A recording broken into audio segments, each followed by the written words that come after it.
북한이 새해 1월 한 달 동안 7차례에 걸쳐 여러 종류의 미사일을 시험 발사한 것은 한국에 대한 직접적인 대량 살상 무기 공격 전략이 그대로 드러나 있다고 미국의 미사일 전문가가 지적했습니다.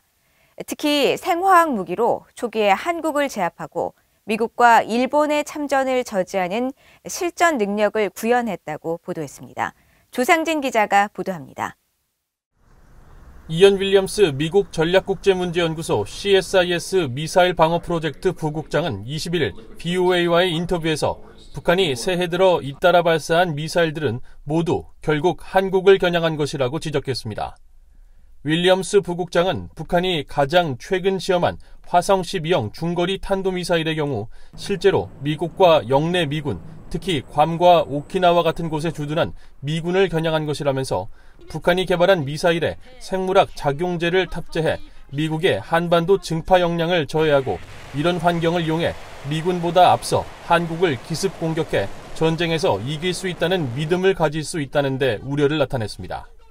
It built ICBM capabilities to threaten the U.S. homeland so that you can deter the United States from intervening in a war. You be able to target U.S. forces in the region to slow those forces down. You hit Guam, you hit Okinawa, try and knock those things out before they can be brought to bear. You have an ability to strike Japan to keep the Japanese out. It's all about strategically isolating South Korea.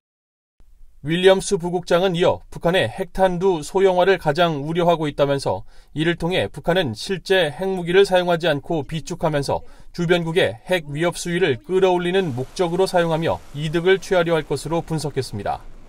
그러면서 올해 들어 계속된 북한의 일련의 미사일 시험과 변칙기동, 정확도 개선 등 기술 개발은 재래식 대량 살상무기 공격으로도 한국과의 전쟁에서 승산이 있다는 분석에 따른 것이라고 평가했습니다.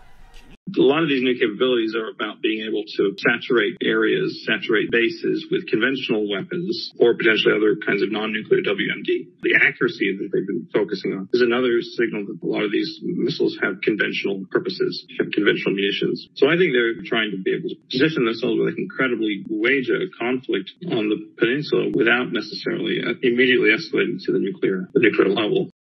윌리엄스 부국장은 이처럼 북한의 미사일 개발은 한국과 영내 주둔 미군 모두를 겨냥한 것으로 지난 트럼프 행정부가 했던 것처럼 미국 본토를 겨냥한 ICBM은 나쁘고 단거리 미사일은 괜찮다는 메시지를 보내서는 안 된다고 지적했습니다.